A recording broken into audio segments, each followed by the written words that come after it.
Defense Appropriations Subcommittee. We're going to start a minute or two early, which is unprecedented in the Senate, because we have votes scheduled, and I want to try to get as much testimony in as possible before we might have to break for a vote, should that occurrence arise soon. So I'll make my opening statement. I want to acknowledge at the beginning that Senator Cochran is not late. No one is late at this point. I'm starting a minute or two in advance. Today, the Defense Subcommittee will receive testimony on national security space launches with a focus on the Evolved Expendable Launch Vehicle, or the EELV program. Our questions expose some of the core trade-offs in defense policy and highlights several challenges we face as a nation. What is the best use of taxpayers' money? How do we promote and reward innovation? How do we safeguard the viability of our industrial base? How do we protect our competitive edge against other nations? We'll return to these questions and many others throughout the year as we review the President's fiscal year 2015 defense budget, which we received just this week. Today, we discuss the EELV program, which was created almost 20 years ago when the cost and risks of launching satellites were out of control. EELV missions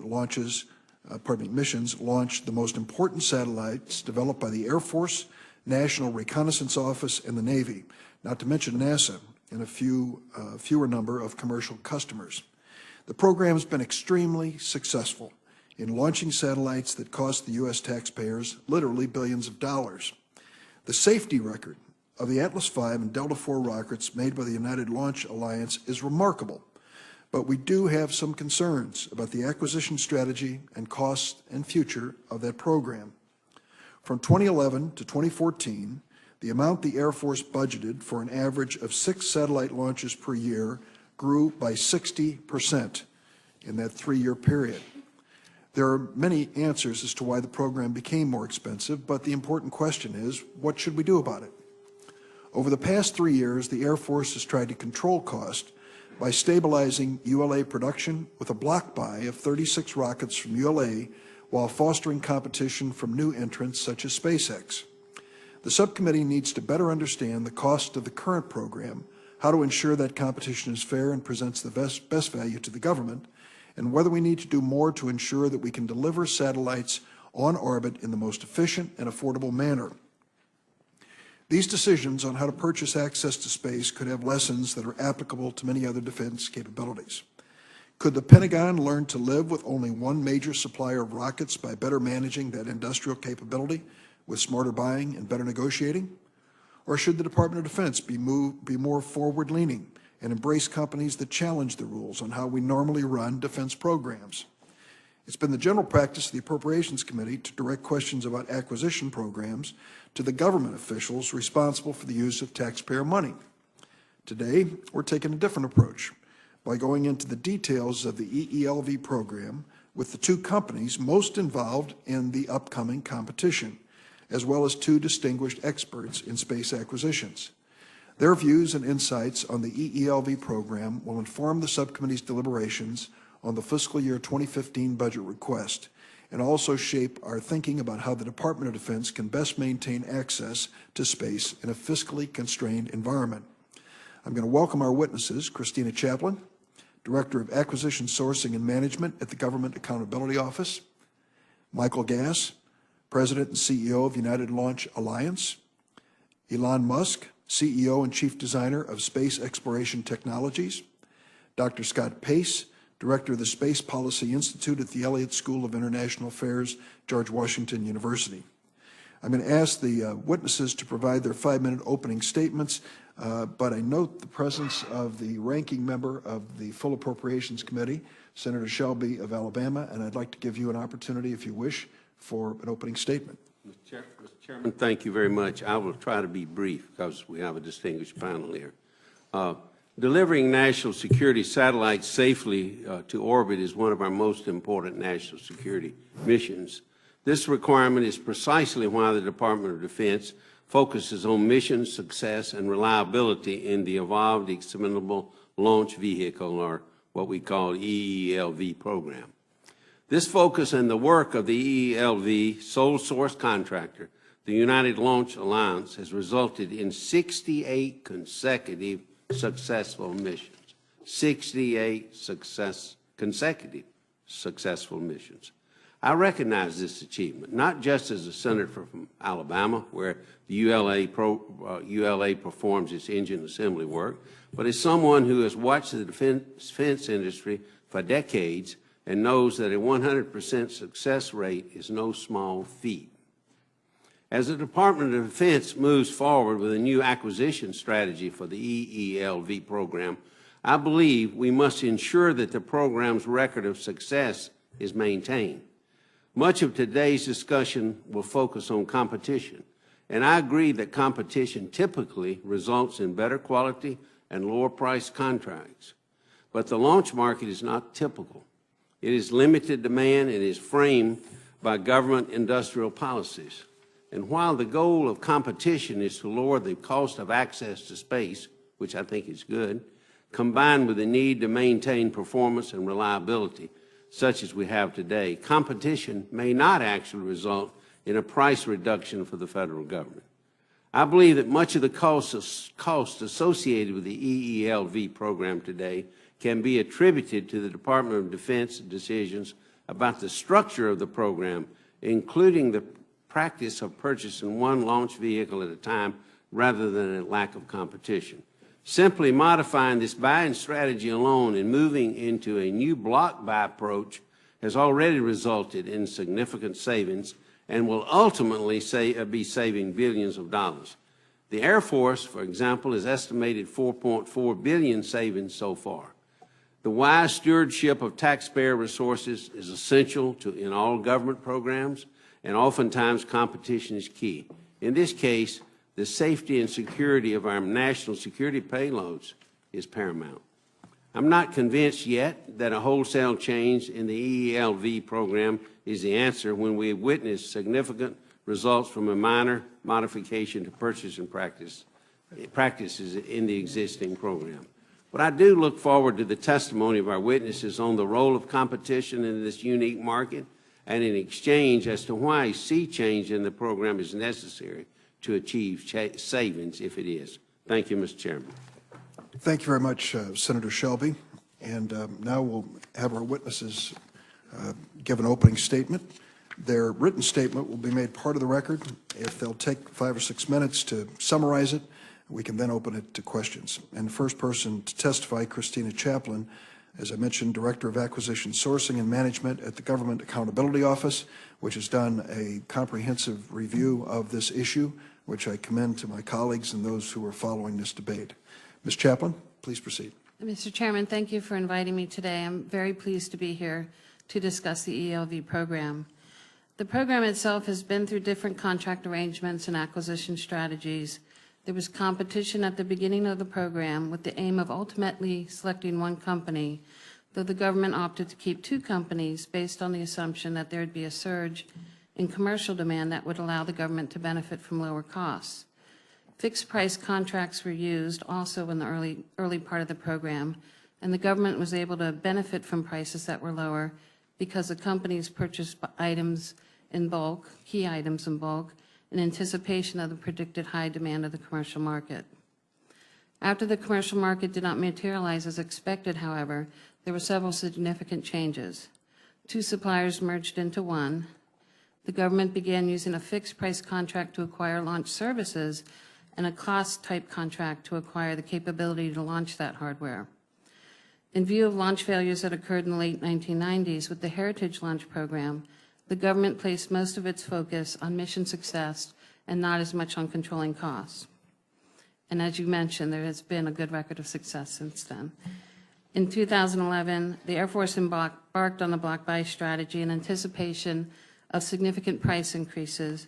However, the GAO found that the government did not have the knowledge it needed to make such a significant commitment, particularly with respect to program costs and the launch industrial base. At the time, there were also mixed views within DoD about the value and viability to introduce competition to help lower prices, but DoD ultimately set out to do so. Since our 2011 report, DoD has made strides in gaining knowledge about costs and other issues surrounding the ELV, and it has achieved significant savings in negotiating the block buy. There may be a debate as to the validity and extent of the savings, but we do know that the DoD performed the analyses and the studies that better armed it for negotiations. Further, the program now benefits from auditable business systems and greater oversight. DoD deserves much credit for these efforts. There were also significant positive changes in the new contracts, but the basic way of acquiring launch services remained the same. There's a fixed price arrangement for the vehicles themselves and a cost arrangement for the capability to launch the vehicles, which includes things like systems engineering and integration. It is important to keep in mind that the capability contract maximizes the government's flexibility, which is beneficial when there are delays in satellite deliveries. The block buy contract is for 35 rocket cores, and DoD plans to compete up to 14 cores starting as early as 2015. There are a number of ways DoD could run this competition. We looked at 2 ways at each end of the spectrum for some recent work we did for the Congress. One is to contract similar to the way it currently contracts with ULA. The other is to follow a commercial approach. My statement details the benefits and challenges of both. In short, if DoD contracts similar to the way it contracts with ULA, DoD could retain insight into contractor costs and pricing data, which would lend itself to a better bargaining position in future negotiations. But this approach could also add costs. For the new entrants, including a cost-plus portion in bid proposals, for instance, would require them to develop and install new business systems to fulfill government data requirements. If DoD followed a commercial approach, it could have an avenue to decrease launch prices and increase efficiencies. However, it would also likely lose access to contractor cost and pricing data and some flexibility in rescheduling launches if satellites delivery skip. We did not recommend an approach. It is not GAO's role to do so, and there are other possible approaches. The goal of introducing competition is being achieved, though the competitors may prefer different paths. The factors that DoD will need to weigh as it makes its choice likely include the need to maintain a high degree of reliability, as the satellites being launched are expensive and are vital to national security, the need for flexibility in launches, the importance of retaining cost and pricing data, the need to keep costs down, and considerations about the future government's demand for launch services. This concludes my statement, and I'm happy to answer any questions you have. Thank you very much, Ms. Chaplin. We will have some questions, but next we're going to hear from Michael Gass, President and CEO of United Launch Alliance. Mr. Gass. Chairman Durbin, Ranking Member Cochran, members of the subcommittee, thank you for the opportunity to appear today to talk about the EELV program and the future of space launch. On behalf of the men and women of United Launch Alliance and the entire EELV supply team, we are honored to be entrusted with the responsibility of safely delivering critical national security capabilities to orbit. ULA also supports customers outside of national security. For NASA, we have launched science missions to the Moon, Mercury, Jupiter, and Pluto, and even sent the rovers onto Mars. Our customers extend beyond the government to commercial sector, with 9 commercial missions to date and several more on the manifest.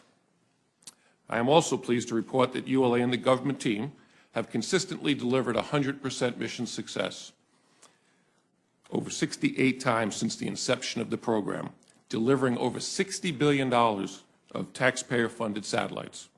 We are currently at a tempo of one launch every month. ULA's Atlas V and Delta IV are the most powerful and most reliable rockets in the world. They are the only rockets that fully meet the unique needs of the national security community. The Air Force EELV program was openly and fairly competed in the late 1990s with a unique acquisition strategy at the time that required significant upfront investment by industry. Lockheed Martin's Atlas and Boeing's Delta products were the winners of that competition. Over the past 17 years, the program has continued to deliver, meeting the needs of our nation effectively and efficiently. The EELV program is entering a new era. The Air Force new acquisition strategy aims to maintain reliability and stabilize the industrial base while reducing costs and potentially reintroducing competition. The new strategy is a welcome improvement from the highly inefficient and costly approach of buying rockets one at a time. The next phase of the Air Force strategy is to reintroduce competition. I believe there are important questions about how EELV competitions will be structured to ensure they are fair and open and whether competition will actually save the savings that is promised. Ultimately, the central question is whether savings from competition will be sufficient to offset the cost of duplicating existing capabilities. ULA was formed to enable assured access to space with 2 separate launch systems, with the recognition the market demand was insufficient to sustain 2 companies. We went from 2 competing teams and redundant and underutilized infrastructure to 1 team that has exceeded the savings of consolidation expectations. Looking to the future, ULA is investing in new technology and concepts to make our products better and more affordable. We are investing in internal funds to develop a capability to launch 2 GPS satellites at once, cutting launch costs almost in half. ULA, along with our government customers, is reviewing every requirement and every process to eliminate any unnecessary or inefficient elements. ULA also is aggressively expanding its customer base, both at NASA and in the commercial sector, with additional launches because improved utilization of the fixed infrastructure improves the cost for all customers. ULA and our industry partners are working closely with NASA's Space Launch System and other DoD programs to find opportunities to improve product designs and efficiently utilize existing industrial base infrastructure to lower the cost for all programs. On a personal note, I've been in this business for 35 years. I've worked with the government in every imaginable approach to buying launch services, from the traditional DoD contracting approaches to the commercial approaches, from buying rockets and blocks to buying them individually. I've also worked extensively in the international and commercial sectors. I was there in the 1990s when the commercial demand for launch was projected to be dozens of launches per year, only to have the projected commercial demand evaporate overnight. I believe leveraging the demand of the commercial sector is smart, but relying on commercial demand to enable national security carries huge risks, both to the rocket supplier and to its government customers. I've also experienced some of the launch industry's darkest days, such as in the late 1990s, prior to the EELV program, when the U.S. suffered a series of 6 major launch failures over a 10-month period. Those losses totaled billions of dollars and were a harsh reminder that launch is risky and extremely unforgiving. It's difficult to overemphasize the loss of national security those failures caused. I believe the impressive successes we achieved on EELV stem from the difficult lessons learned from those failures. These lessons include sustaining a laser focus on technical rigor and the importance of open and transparent relationship with our government customers and the acquisition strategies that align with customers' priorities. In summary, I believe the EELV program has been a major success for the nation. We will continue to provide the assured access the nation needs to deliver critical capabilities to orbit reliably and on schedule. We look forward to working with our government customers to further drive down cost without compromising the reliability and readiness. Thank you for the opportunity, and I look forward to your questions. Thanks, Mr. Gass. Elon Musk, CEO and Chief Designer of Space Exploration Technologies, the floor is yours. Thank you. Mr. Chairman. You want to turn on your, there we go. Mr. Chairman, Ranking Member Cochran, members of the committee, thank you for having me here today. SpaceX was founded to make radical improvements to space transport technology, with particular regard to reliability, safety, and affordability. Today, it is arguably one of the leading aerospace companies in the world, with nearly 50 missions contracted at a value of approximately $5 billion. We have launched our Falcon 9 rocket 8 times with a 100% success rate, including 4 launches for NASA, 3 which docked with the International Space Station, and have launched a sophisticated geostationary satellite for the world's leading satellite companies. We are restoring America's competitiveness in the global commercial space launch market as the only U.S. company that is consistently winning head-to-head competitions for launch opportunities at the world level. With respect to the ELV program, I have 5 points to make. The first is that the Air Force and other agencies are simply paying too high a price for launch. The impacts of relying on a monopoly provider since 2006 were predictable, and they have borne out. Space launch innovation has stagnated, competition has been stifled, and prices have risen to levels that General Shelton has called unsustainable. When the merger between Boeing and Lockheed's business occurred, the merger promised in the press release $150 million of savings. Instead, there were billions of dollars of cost overruns and a non-McCurdy breach for the program exceeding 50% of its cost projections.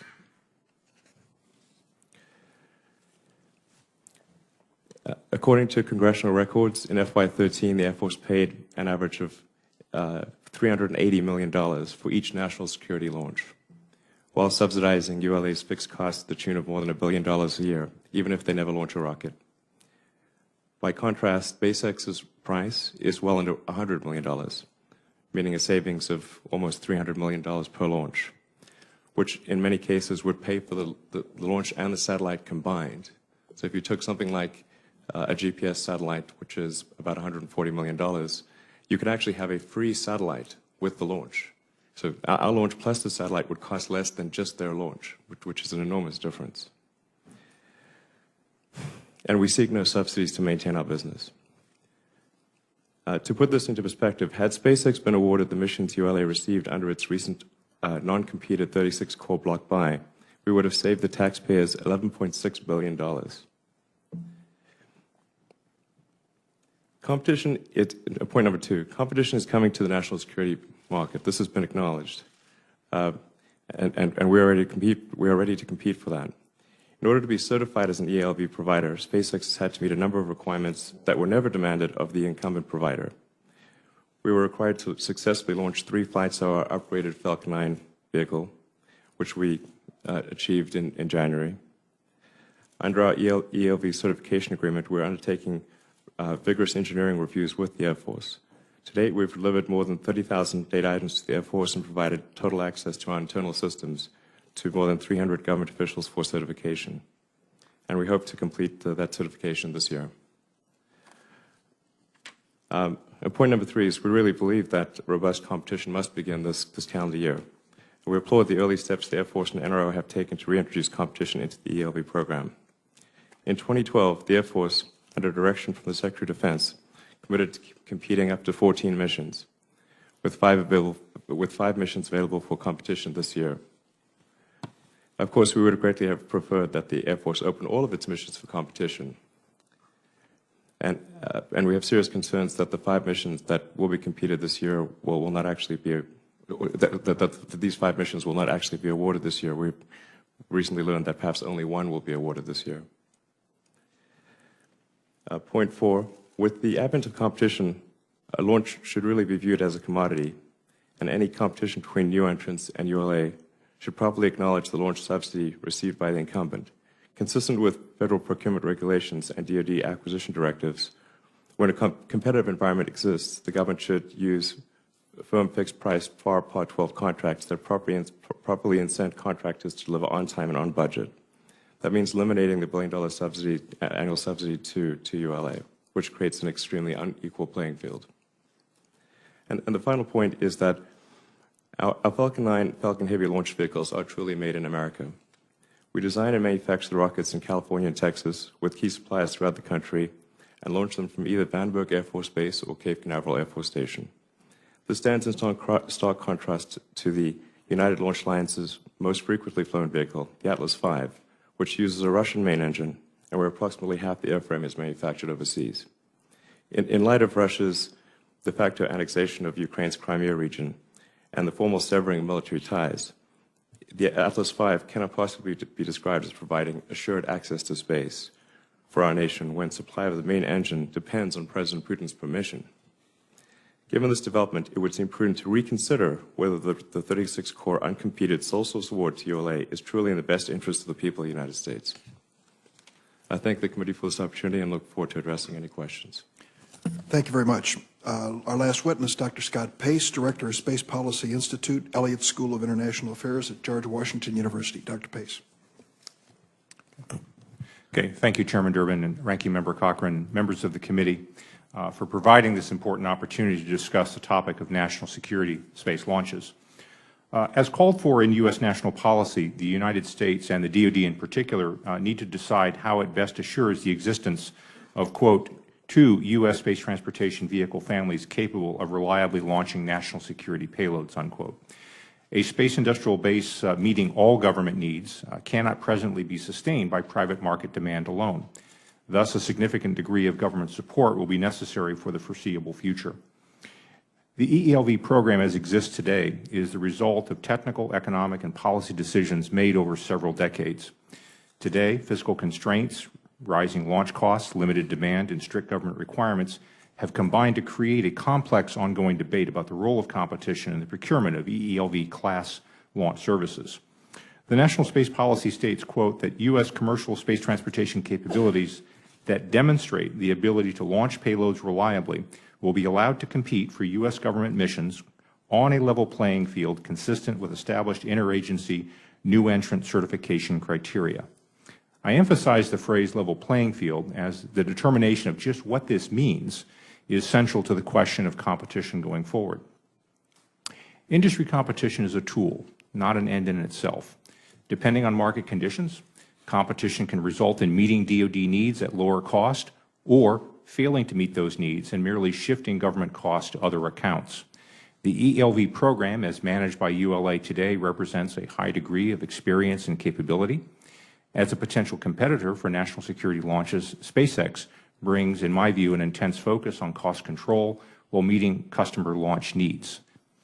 The policy issue is not one of SpaceX and other potential new entrants versus ULA, as much as it is one of deciding what the role of DoD should be. What are the government's policy priorities? Should we be trying to, for example, get the lowest price for reliable transportation to orbit for a particular mission? Get the lowest price for all national security missions? Get the lowest price for all government-funded missions? Assure access to space for all needs with a U.S. industrial base at least cost? So the question really is one of scope that this committee wants to take. The Launch Services New Entrant Certification Guide is a thoughtful and prudent approach to assessing potential entrants. The more difficult question comes with what happens after a new entrant is certified.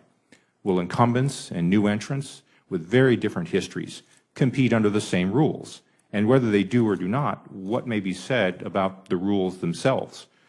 Reliability and readiness have been the top priority for national security launches. Can the critical need for mission assurance be achieved at lower cost than the way we do it today?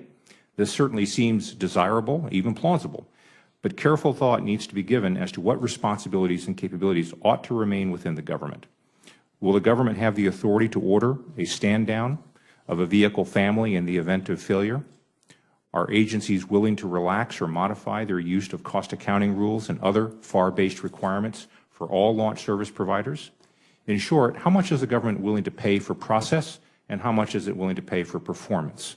I would note here the GAO's report I thought was very germane on this point in terms of pointing out some of the issues. Defense acquisition reform is a much larger topic than the present hearing, but it's nonetheless relevant.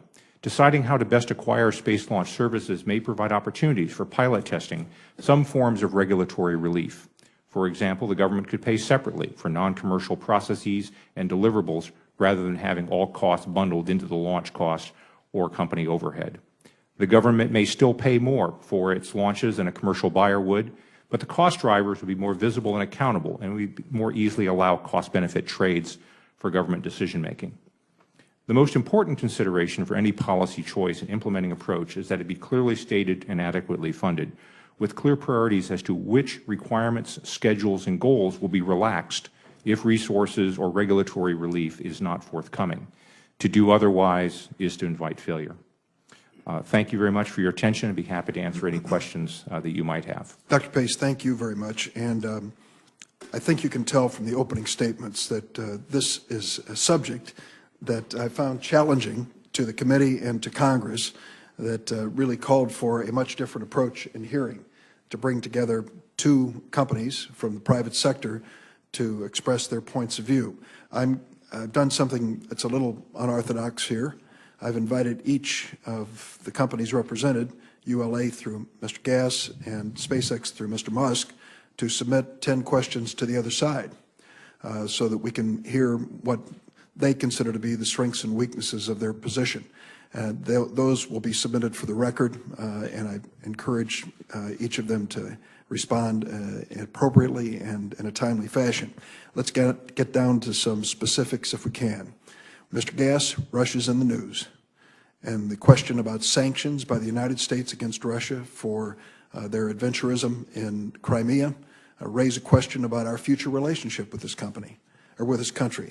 I ask you, when it comes to your use of the RD-180 engine on your Atlas V missions, what you think is the reliability of that engine being available from Russia for the immediate future, and whether the United States, in the interest of its own defense, should take that into consideration when it awards these contracts. Thank you, Senator Durbin, and we all are watching and caring for the people in the Ukraine in this situation. First, let me kind of give a little bit of history on the engine. We went to the former Soviet Union with encouragement from two presidential administrations more than 2 decades ago to look at capabilities that were in Russia, that were in the former Soviet Union. And what we found was an engine that was more advanced in technology and could be bought in a cost-competitive way that we had here in our country. What we have done to protect and for that concern since the day we started with that relationship more than 2 decades ago, we've protected the nation. And what do we do from United Launch Alliance? First and foremost, we have 2 years of safety stock inventory. Actually, today we have greater than that in country, and our ability to launch any of the near-term satellites that we need to do for national security.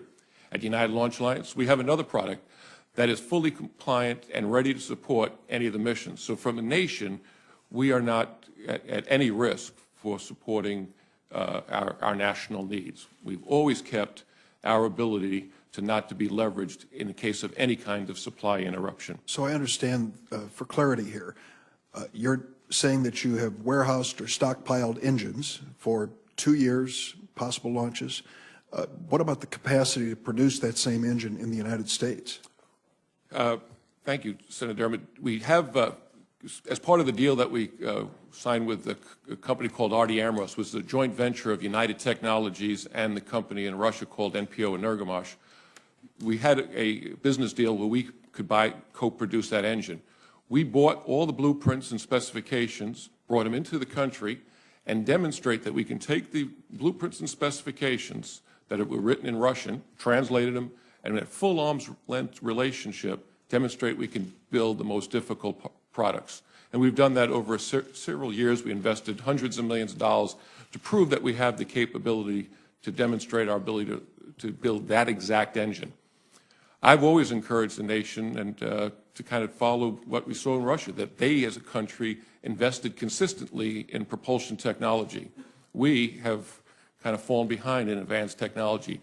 When we went to Russia, there were things that they were doing that we found in our textbooks said was impossible.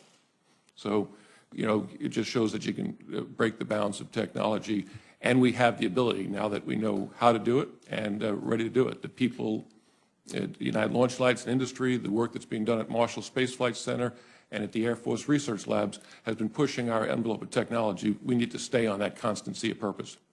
Mr. Musk, one cannot help but be impressed by the numbers that you've given us in terms of the cost of your product measured against ULA. We start with the premise that Senator Shelby noted. ULA has a flawless record. It's been able to achieve the goals that we've set for them time and time and time again. Your suggestion is we've paid dearly for it and could pay a lot less now. I guess the question I need to ask, the premise of this, goes back to the creation of ULA. Do you believe it is possible to maintain 2 companies in competition for future launches? And could your company, with a record of success but more limited because of the time that you've been around, be able to compete without, for example, commercial business to sustain you when government budgets cannot? Yeah, absolutely. First, I should mention that the premise of perfect success is not quite correct for ULA. It is they certainly have a very good track record, but the first Delta IV Heavy failed, and there was a partial failure of one of the Atlas missions, which resulted in a satellite having reduced life. So it's certainly a good, but it's not quite correct to say it would be a flawed premise to say that it's perfect. What I think is a logical sort of thing going forward is that there would be 2 families of rockets, but not 3 families of rockets. So currently, ULA has both the Atlas and the Delta, but those are redundant. You don't need both of those rocket families. And I think it would make sense to for the long-term security interests of the country to probably phase out the Atlas V, which depends on the Russian engine, and have ULA operate the Delta family, SpaceX operate the Falcon family, giving the Defense Department assured access to space with two completely different rocket families. I think that's the logical thing to do going forward, and I think it would be the best thing in every respect for the country. Mr. Gass, before I was chair of this subcommittee, we looked closely at the ELC account, the cost-plus account that basically has been described in many different ways to maintain the capability, infrastructure necessary.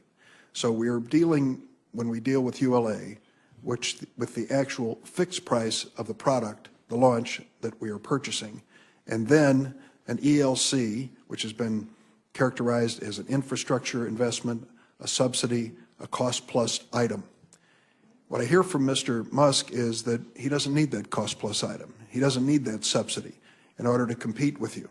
So the question for the taxpayers, why should we give your company a special break when it comes to these launches if you can't meet competition head-on?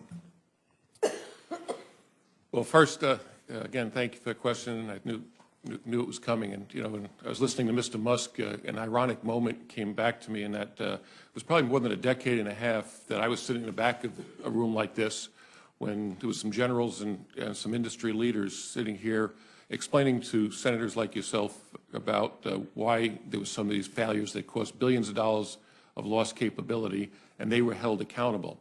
And most of them, their careers ended, and we changed the acquisition strategy. And the ELC was an outgrowth of that event. And I want to put you in the shoes of the director of the National Reconnaissance Office and the Air Force in 2004. The two companies competed. We were on a FAR 12 fixed price type contract, as Mr. Musk was advocating. All the national security satellites that Congress funded that were being new starts was significantly behind schedules. The capabilities in orbit were significantly deteriorating. The satellites, we were not sure when they were going to come out of factories. They were going through final tests. They were having problems. And the nation needed the launch vehicle company to stand ready. Whenever that satellite came, the nation needed that satellite to be launched successfully whenever it was ready.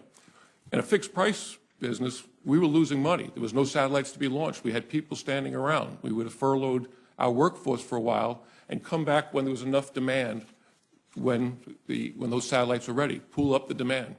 So we had to come up with a solution that provided the national security capability. So the ELC is just that capability that gives the flexibility to the warfighter to make the critical decisions when they need it.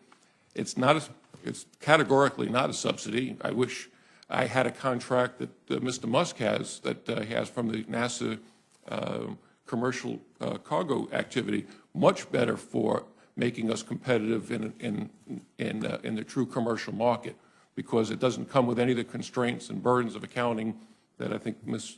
Chaplin articulates, that comes with a lot of restrictions. So ELC is not a subsidy. It's about providing national security capability with the laser focus on mission success. And I would also encourage the committee to think about it as a pendulum. We swung at one point in time to a very commercial model. We swung to a very classical DoD contract, and the pendulum is moving back to a middle. We need to find that right equilibrium that brings that balance of critical missions and it promotes cost competitiveness. Thank you. I'll have some more questions in the second round. Senator Cochran. Mr. Chairman, thank you very much for convening this hearing. It's obviously very appropriate and timely. I wonder what the reaction of the panel is to the Air Force's new strategy to reintroduce competition in the ELV program.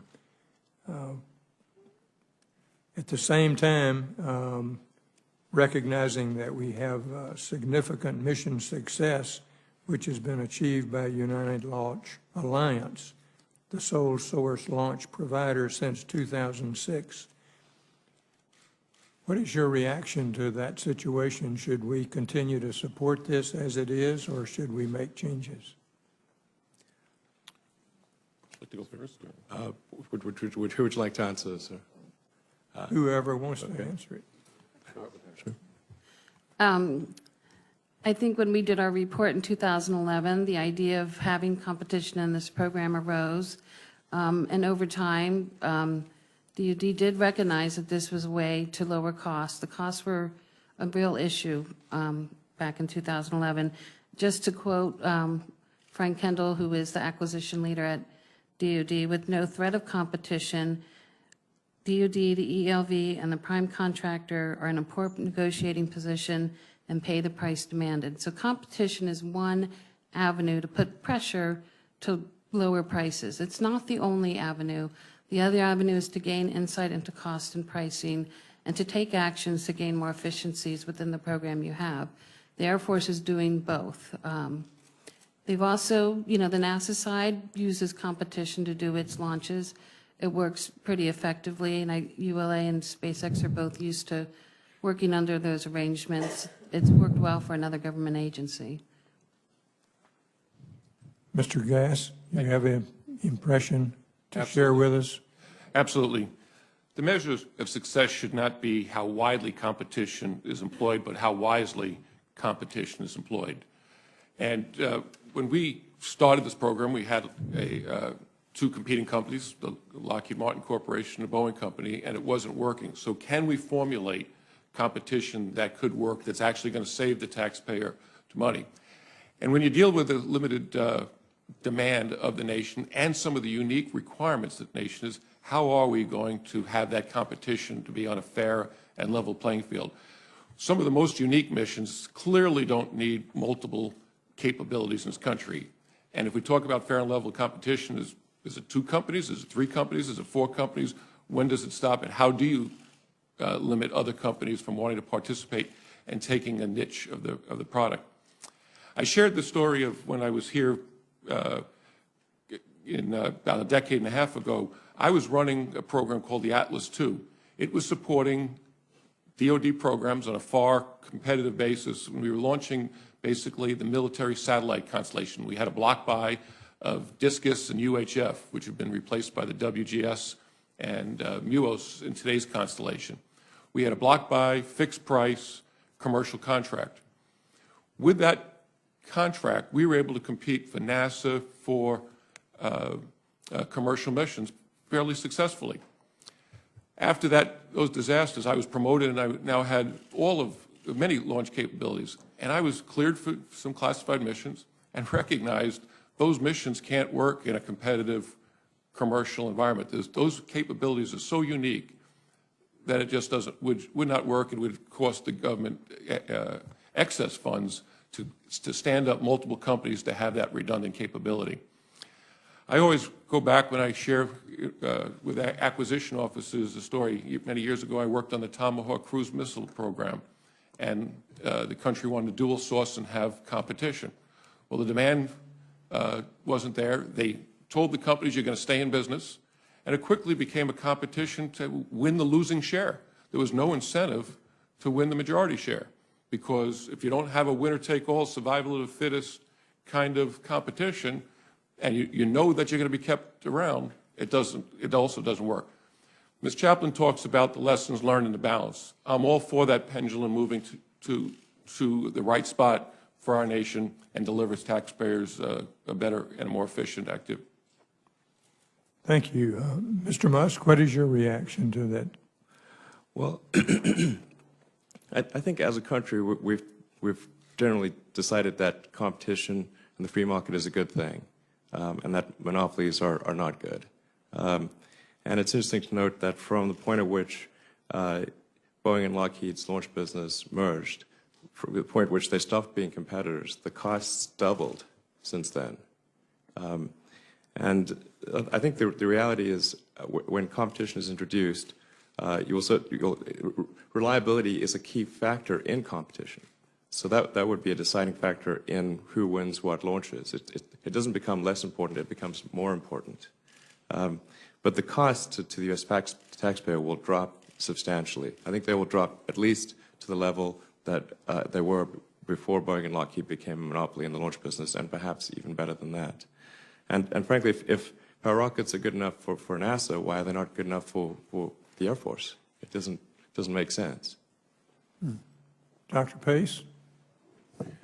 Well, I think the previous two comments have highlighted the importance of looking at this as more than just DoD.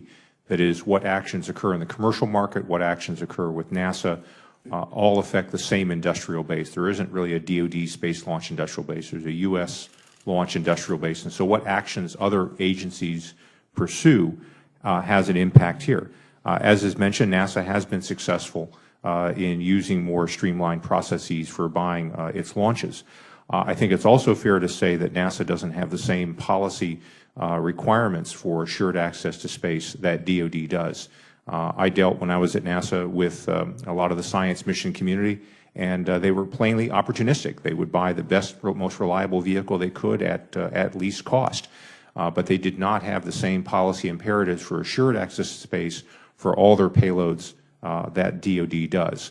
So the question is, what does the government want? How much is it willing to give regulatory relief to move that pendulum back, and how much does it still want to have the kind of cost and data and pricing insights that it's traditionally asked for? And whatever it does, it needs to be done beyond just DoD, but needs to be looking at other government purchases, such as NASA practices. That would be my response. Yeah, thank you. Thanks, Mr. Chairman. Senator Feinstein. Thank you very much for holding this hearing.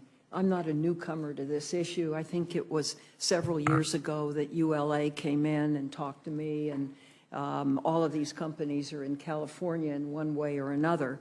And so I've had a great interest in trying to follow this, Mr. Chairman, and I don't believe that the promised savings of eliminating competition have materialized. The cost to the government, to the taxpayer, really has skyrocketed. Behind me is a chart from the GAO's written testimony for this morning's hearing.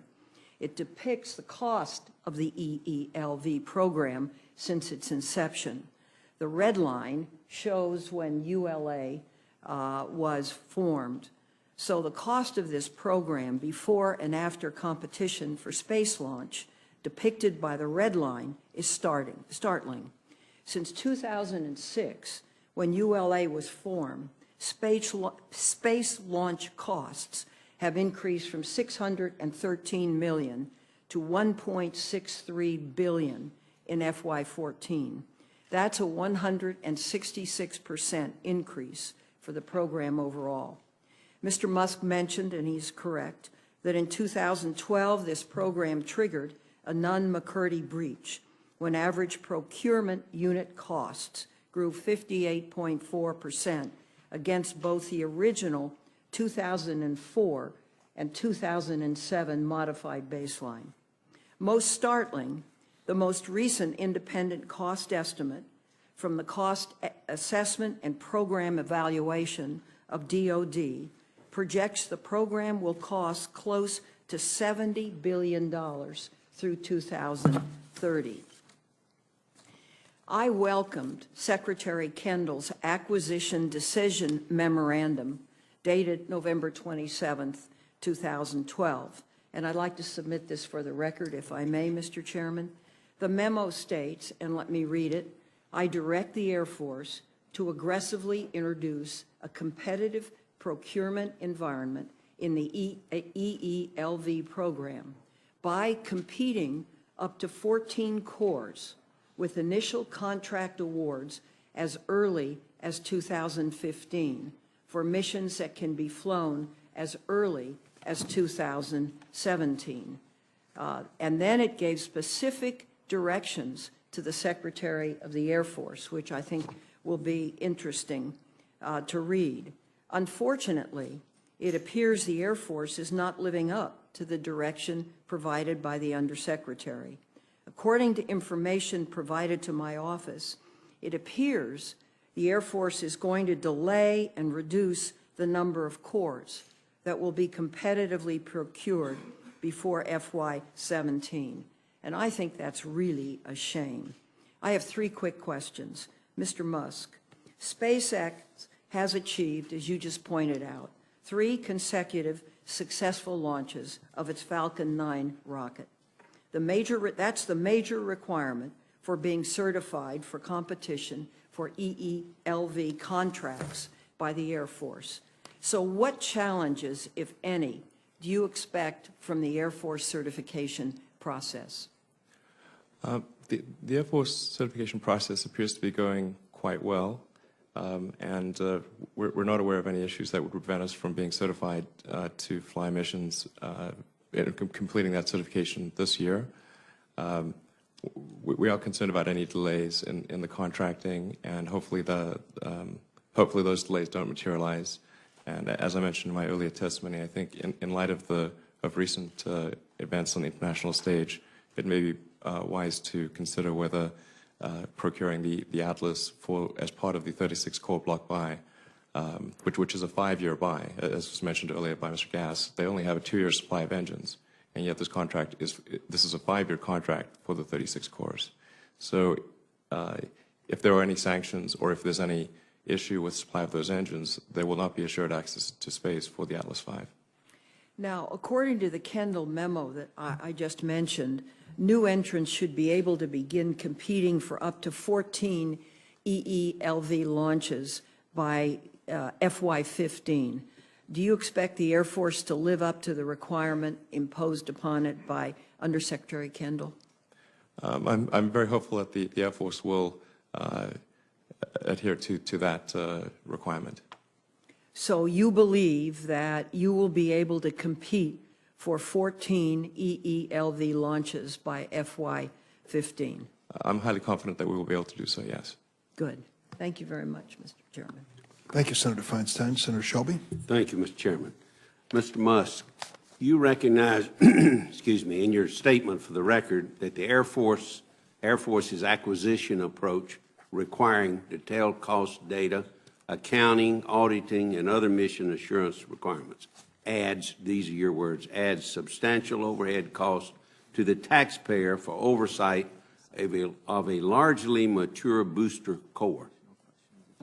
Yet, when you compare SpaceX and the ULA launch prices, do you ignore the fact that the ULA currently complies with the mandates that you acknowledge add substantial overhead costs? It seems like your price estimates compare apples and oranges.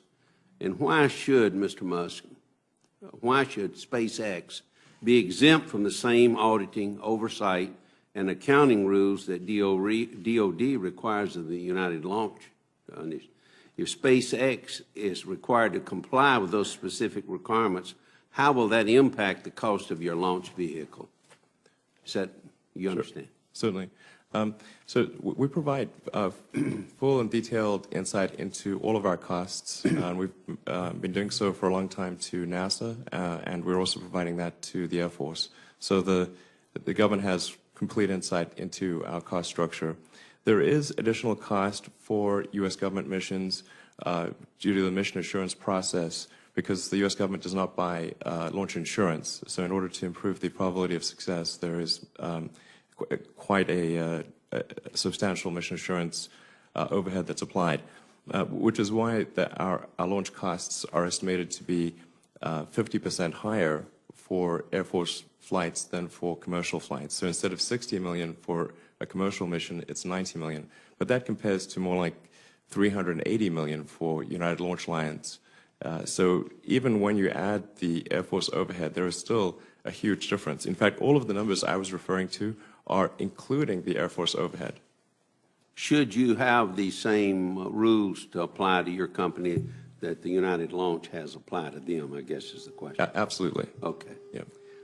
Ms. Champlin, I got to direct this to you and GAO. You've explained to the committee that a fixed price commercial contract in accordance with FAR Part 12 limits the DOD's insight into contractor costs, which has caused problems in the past. Could you describe for the committee the problems that have occurred in the past and your view of the utility in ensuring that DOD continues to acquire detailed cost data going forward? whoever's doing it.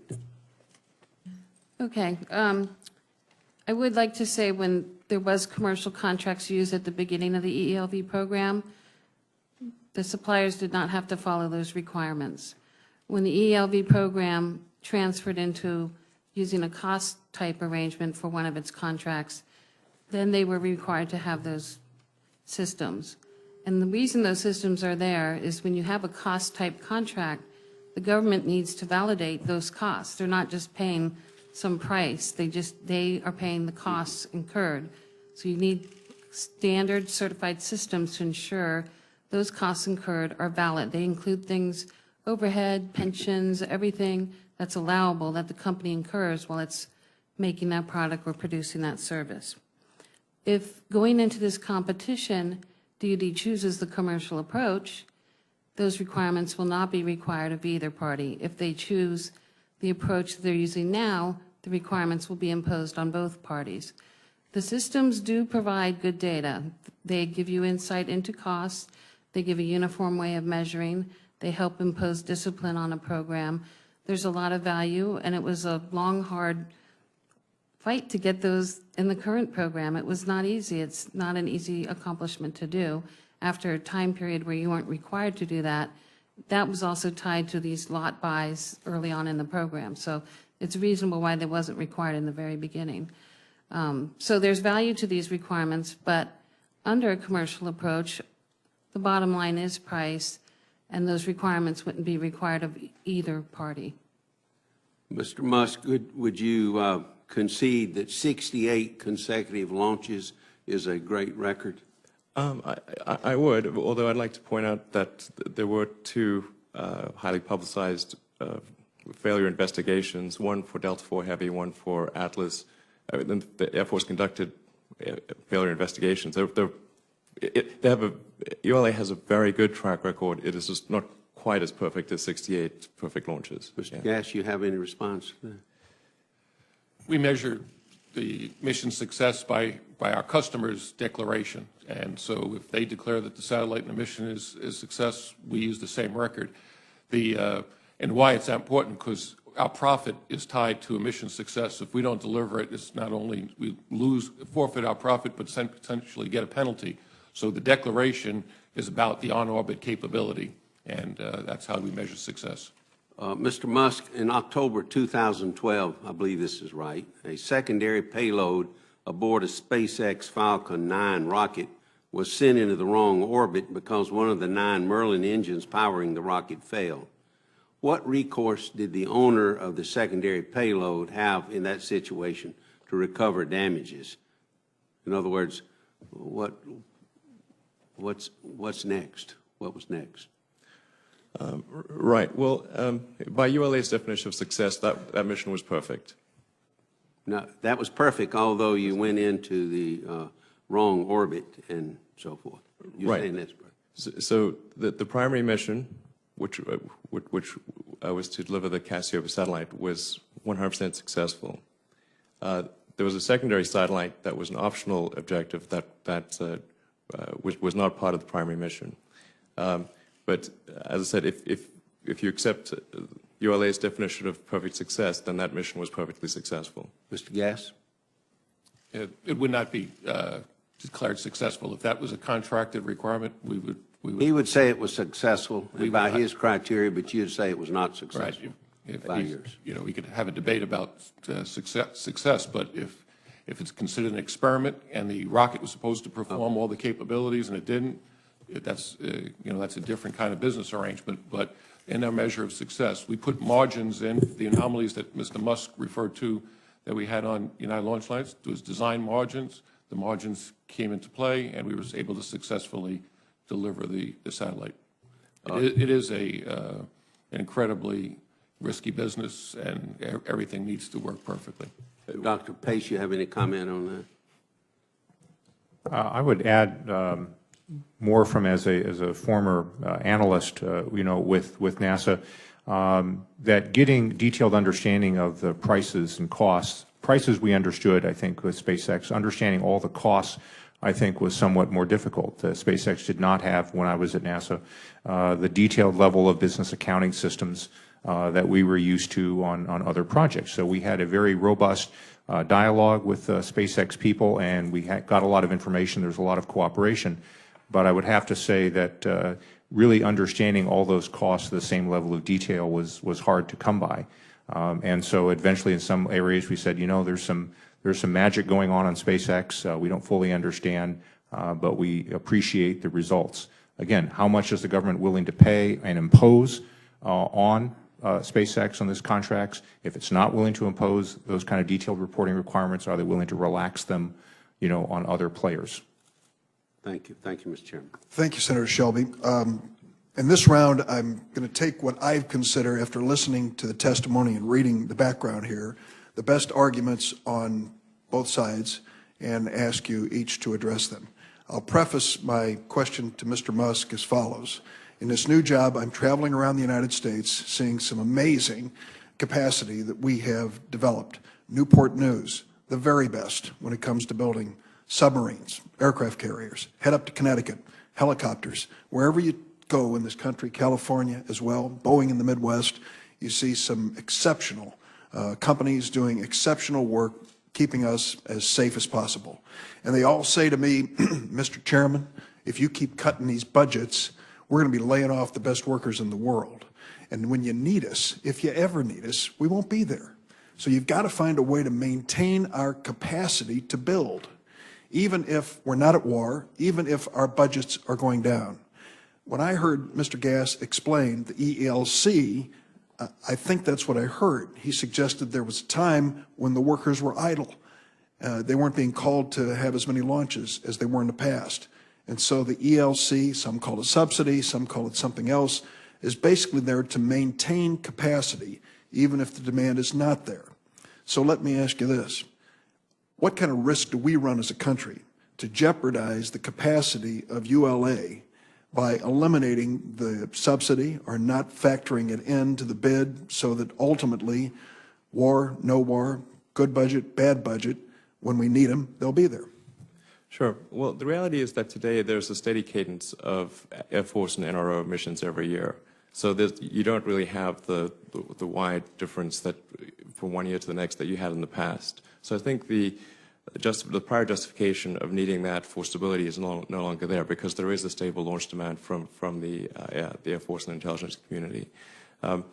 Secondly, I go back to the point that there's really not a need for ULA to maintain two families of rockets, both the Delta and the Atlas.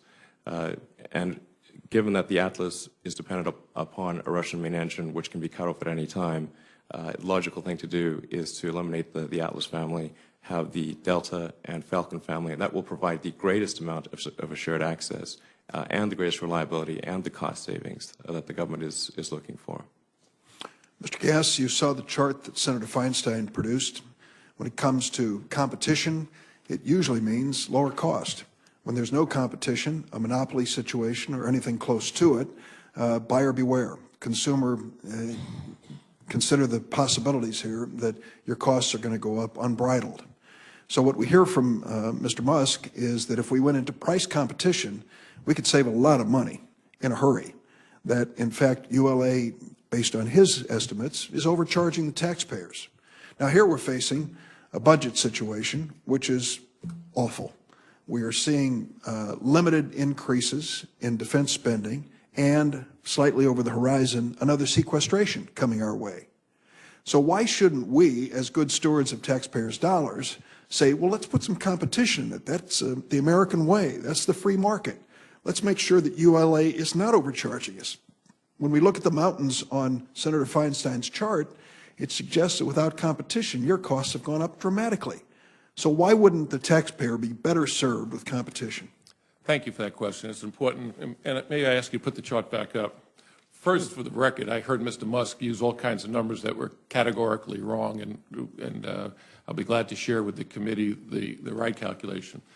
I saw this chart last night in the GAO report when it was released, and I noted it as well, and that's an accurate representation of appropriation. It's not an accurate representation of cost or cost performance. Let me just point your attention to the red line. In a period of time, we were launching 1 or 2 a year. Satellites were late, and as you described, we were being paid for a capability to stand ready.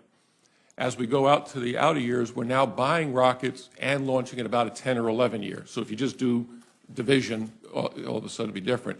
The other thing that's interesting to note, that when we converted the contract in 2006, the stewards for this country, the acquisition professionals, required Lockheed and Boeing and then into ULA that when we signed up the contracts prior to that red line, there was losses.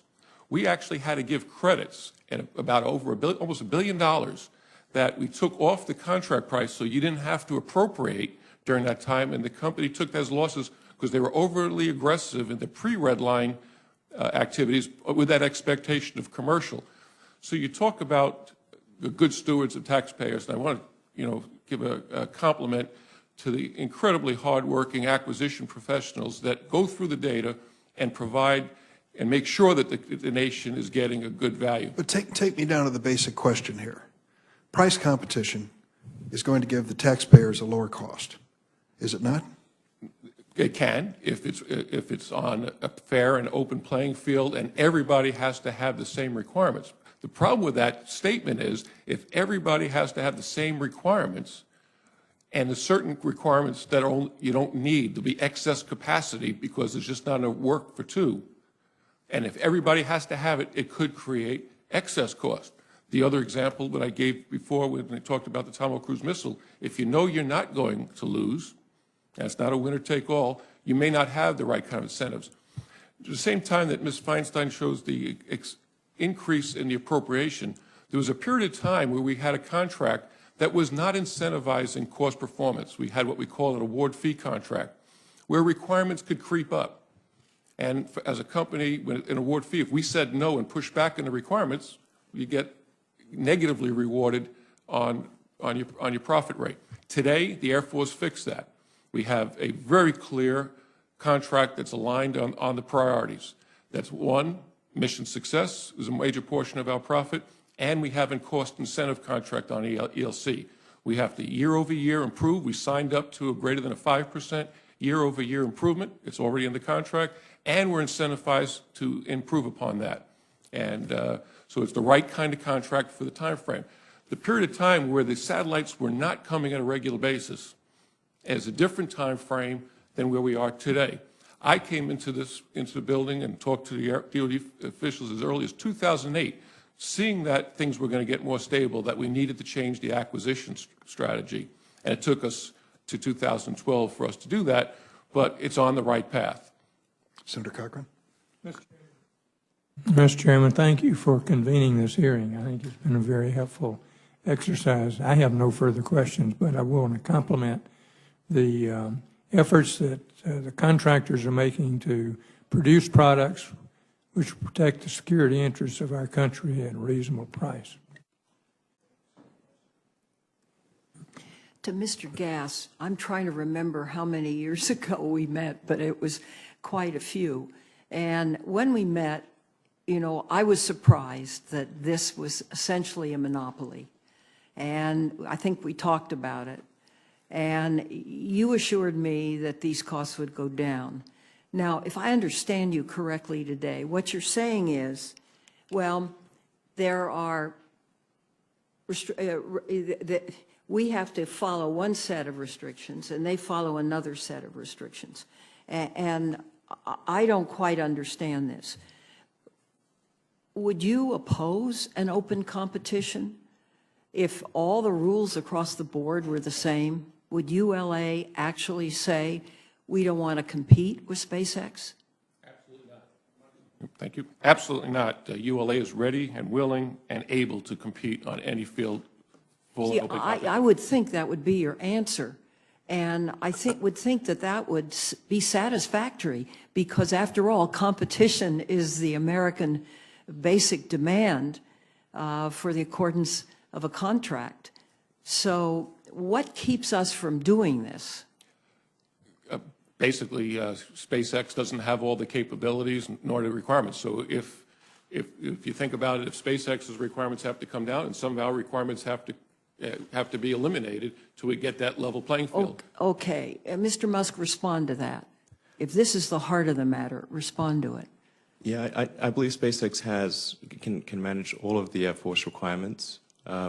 We might argue that maybe some of those requirements shouldn't be there, but we will meet whatever requirements the Air Force asks of us, and we believe we can manage all of the Air Force's satellites and then some. How much of this is in the fixed price competition versus cost plus? Well, I think fixed price competition is the better way to go. When there is competition, the logical thing to do is to go for a fixed price, because otherwise, if you compete it and it's cost plus, then it gives the companies the opportunity to raise their prices effectively as their costs grow subsequent to the competition. Do you have a problem with that, Mr. Gass? I think it's important that the government understands what it's buying. I shared the story about the times when we had failures and I was working on a fully fixed price contract. And then when I was cleared for some missions that I know that you're well aware of, those kinds of missions is very difficult to support on a fixed price basis. The operational needs, the changes in schedules, the care and feeding that some of the satellites need, the unique facilities. We talk about the rockets, but we're required to have special handling equipment, nitrogen purges for some of the, to protect some of the most sensitive sensors that are on some of these satellites. Very unique capabilities that only the national security needs. They're not commercial commodities. And right now, the way we're doing the contracting today, when we use the term ELC, we're applying those costs to all missions. And it goes back to the roots of how the EELV program was established, and it was come from a General Moorman report in the 1990s. And the goal was to lower costs for the nation across all of our national launch security needs, not one mission area or not. So on average, our costs have come down. The program is greatly successful, and we're continuing to drive the cost down, and the productivity is improving. But the key about, your question was about fixed price, is can you really apply it to everything? And it's about choices the nation needs to make. We can use it. I talked about the pendulum swinging. We can go back to that way, and we'll see some of the errors. Ms. Chaplin's team has done a great job on the report of laying out the balances, the trades that the nation has to make. It's not about what companies want. It's about what the country needs and how the government and leaders make choices of how to deliver that. So I'm trying to understand what you're saying. What you're saying is if the requirements for a bid were all the same across the board, we would have no problem. Is that correct or not? It would be fine for the competition, but just yesterday, in the 14th Air Force out in California, had to make some mission switches between NASA and the Air Force. They just gave direction. A NASA mission was late. An Air Force mission moved in. Another NASA Air Force mission took priority. Another NASA mission was moved out. If we were on a fixed price world, that would be a series of contractual actions, potentially not having the capability to accommodate that because it took some money to create that flexibility. In a fixed price world, that operational flexibility is not there for the warfighter, but it works for competition. May Mr. Musk respond to that? Would you respond to that? Certainly. So I think the logical thing to do is to do a fixed price competition for the basic vehicle, and then to the degree that there are mission unique requirements, which is a fairly small part of the mission, that would be cost plus. So if the Air Force says, well, there's a unique national security satellite, it's going to require these additional changes to the rocket or to the mission, or it's going to require priority, then that just that incremental piece would be logical to make that cost plus. But the vast majority of the contract would be fixed price. Thank you. Thank you very much. Thank you, Mr. Chairman. We're talking about competition, real competition, and if you can get it, it's the best thing in the market. We all know that. Dr. Pace, in a classic market of multiple buyers and sellers, competition generally produces quality products and lower prices. The launch market is characterized by limited demand, few suppliers, and multiple government industrial policies. Therefore, lowering the cost of access to space while retaining performance and reliability may not result in price decrease for buyers. We don't know. If DOD has to pay, for example, new entrants for the infrastructure and labor costs now included in the EELV launch capability contract, how would duplication of existing infrastructure result in lower launch costs for DoD? A lot of us are concerned that recreating the wheel could actually increase overall costs compared to what DoD is currently paying. Would you have a comment on that? That's certainly possible. I think what we could see happening is that the introduction of competition could lower the cost as a virtue of lower prices for a wide category of services. There's a number of missions that I think SpaceX, for example, could certainly compete for. There are a number of missions that it may take a while before SpaceX can compete. As mentioned, the Delta IV class systems, although eventually it may compete for those as well. So the question is, what do you want the industrial base to actually look like? If you break these costs out, if you charge extra for non-commercial processes, is the government willing to pay for that, or do they prefer the convenience of bundling all that up? I could imagine a situation where Atlas exits the market, as described, where Falcon takes over for most of that. We're still retaining the Delta IVs, and that is a much more segmented market. But as a result of that segmentation, you'll simply have a new set of monopolies. You'll have areas where only the Delta is going to be meeting that until SpaceX develops new products. You may have situations where only the Falcon is meeting other needs. So you'll be swapping the number of players around. You'll be breaking costs out in a more clean way. But whether total costs go down for the government, I think, is still something that remains to be seen. How important is quality? In other words, the 68 straight launches, successful launches, important to DoD, for example? Well, I think it's absolutely crucial, because what's happened so far is that we as a government have paid for reliability and readiness. I would also say that SpaceX is accumulating launch experience at a very, very rapid rate. Every one of those Falcons that goes off, that's 10 engines, as I understand, that are being qualified. So their rate of experience is building up quickly, but ULA has a longer range of experience with a wider range of payloads. So it's really two things that are quite different from each other. Thank you. Thank you, Mr. Chairman. Mr. Chairman, I do have a number of other questions I'd like to submit for the record. Certainly. And if there are no further questions in today's panel, I want to thank all of you for being with us. Dr. Pace, Mr. Musk, Mr. Gass, and Ms. Chaplin, thank you for your contribution today. There will be written questions coming your way, and we hope that you will respond to them in a timely fashion so we can make this report available to the public, and this meeting of the subcommittee will stand adjourned. Very interesting, Dick. Good.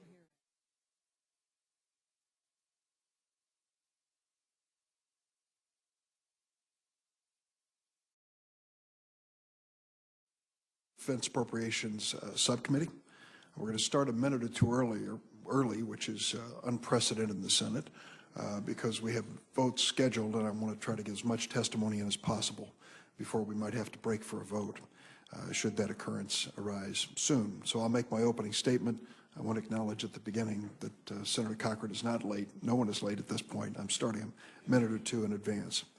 Today, the Defense Subcommittee will receive testimony on national security space launches with a focus on the Evolved Expendable Launch Vehicle, or the EELV program. Our questions expose some of the core trade-offs in defense policy and highlights several challenges we face as a nation. What is the best use of taxpayers' money? How do we promote and reward innovation? How do we safeguard the viability of our industrial base? How do we protect our competitive edge against other nations?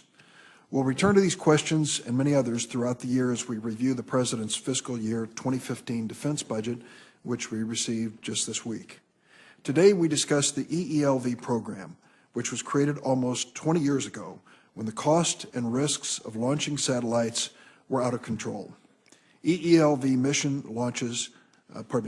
launched the most important satellites developed by the Air Force, National Reconnaissance Office, and the Navy, not to mention NASA and a fewer number of commercial customers. The program has been extremely successful in launching satellites that cost the U.S. taxpayers literally billions of dollars.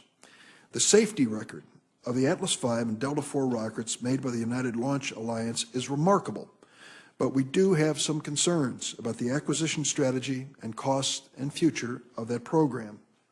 From 2011 to 2014, the amount the Air Force budgeted for an average of 6 satellite launches per year grew by 60% in that 3-year period. There are many answers as to why the program became more expensive, but the important question is, what should we do about it? Over the past 3 years, the Air Force has tried to control cost by stabilizing ULA production with a block buy of 36 rockets from ULA while fostering competition from new entrants such as SpaceX. The subcommittee needs to better understand the cost of the current program, how to ensure that competition is fair and presents the best value to the government, and whether we need to do more to ensure that we can deliver satellites on orbit in the most efficient and affordable manner. These decisions on how to purchase access to space could have lessons that are applicable to many other defense capabilities. Could the Pentagon learn to live with only one major supplier of rockets by better managing that industrial capability with smarter buying and better negotiating? Or should the Department of Defense be more forward-leaning and embrace companies that challenge the rules on how we normally run defense programs? It's been much of the cost associated with the EELV program today can be attributed to the Department of Defense decisions about the structure of the program, including the practice of purchasing one launch vehicle at a time rather than a lack of competition.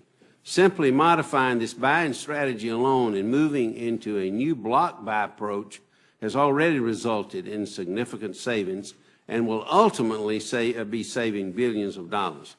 The Air Force, for example, has estimated $4.4 billion savings so far. The wise stewardship of taxpayer resources is essential in all government programs, and oftentimes competition is key. In this case, the safety and security of our national security payloads is paramount. I'm not convinced yet that a wholesale change in the EELV program is the answer when we have witnessed significant results from a minor modification to purchasing practices in the existing program. But I do look forward to the testimony of our witnesses on the role of competition in this unique market and in exchange as to why a sea change in the program is necessary to achieve savings if it is. Thank you, Mr. Chairman. Thank you very much, Senator Shelby. And now we'll have our witnesses give an opening statement. Their written statement will be made part of the record. If they'll take 5 or 6 minutes to summarize it, we can then open it to questions. And first, the general practice of the Appropriations Committee to direct questions about acquisition programs to the government officials responsible for the use of taxpayer money. Today, we're taking a different approach by going into the details of the EELV program with the 2 companies most involved in the upcoming competition, as well as 2 distinguished experts in space acquisitions. Their views and insights on the EELV program will inform the subcommittee's deliberations on the fiscal year 2015 budget request and also shape our thinking about how the Department of Defense can best maintain access to space in a fiscally constrained environment. I'm going to welcome our witnesses, Christina Chaplin, Director of Acquisition Sourcing and Management at the Government Accountability Office, Michael Gass, President and CEO of United Launch Alliance, Elon Musk, CEO and Chief Designer of Space Exploration Technologies, Dr. Scott Pace, Director of the Space Policy Institute at the Elliott School of International Affairs, George Washington University. I'm going to ask the witnesses to provide their 5-minute opening statements, but I note the presence of the ranking member of the Full Appropriations Committee, Senator Shelby of Alabama, and I'd like to give you an opportunity, if you wish, for an opening statement. Mr. Chairman, thank you very much. I will try to be brief because we have a distinguished panel here. Delivering national security satellites safely to orbit is one of our most important national security missions. This requirement is precisely why the Department of Defense focuses on mission success and reliability in the Evolved Expendable Launch Vehicle, or what we call EELV program. This focus and the work of the EELV sole source contractor, the United Launch Alliance, has resulted in 68 consecutive successful missions. 68 consecutive successful missions. I recognize this achievement, not just as a senator from Alabama, where the ULA performs its engine assembly work, but as someone who has watched the defense industry for decades and knows that a 100% success rate is no small feat. As the Department of Defense moves forward with a new acquisition strategy for the EELV program, I believe we must ensure that the program's record of success is maintained. Much of today's discussion will focus on competition, and I agree that competition typically results in better quality and lower price contracts. But the launch market is not typical. It is limited demand and is framed by government industrial policies. And while the goal of competition is to lower the cost of access to space, which I think is good, combined with the need to maintain performance and reliability, such as we have today, competition may not actually result in a price reduction for the federal government. I believe that